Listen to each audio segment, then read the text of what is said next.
Mga bagay na dapat alam nyo sa bagong update sa loob ng map ng HOK.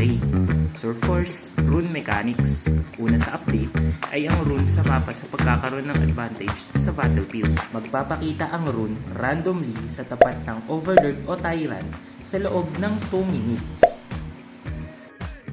At ang una sa nagpakita ay ang recovery rune. Nakakapag-restore ito ng malaking amount ng health at mana. And actively, makakapagbigay nga ito ng plus 117 na health at mana sa loob ng 2 minutes at mas mabilis to kapag out of combat ka or wala ka sa laban. At dapat natandaan mo na sa loob ng 2 minutes ay hindi ka makakakuha ng panibagong runes not unless kapag ka natapos na ang effect nito. At ang pangalawa ay cooldown rune. Mababawasan ng cooldown ang lahat ng skills mo.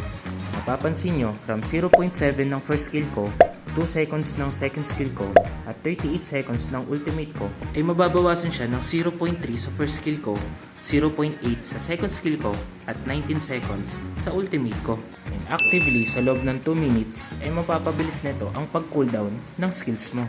Ang pangatlo ay gold buff. Bibigyan ka nito ng malaking amount ng gold agad-agad.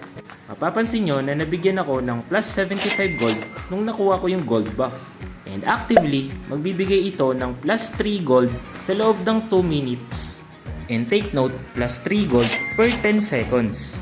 At ang panguli ay movement speed buff. Sa rune na ito ay makakapagbigay siya ng extra movement speed sa iyong hero. And actively, magbibigay siya ng small boost within 2 minutes kapag ikaw naman ay out of combat. Papansin nyo na habang nakikipaglaban ako at patakas na ako, wala akong extra movement speed dun sa nakuha kong rune. Kapag out of combat ka naman, tsaka lang lalabas ang rune effect.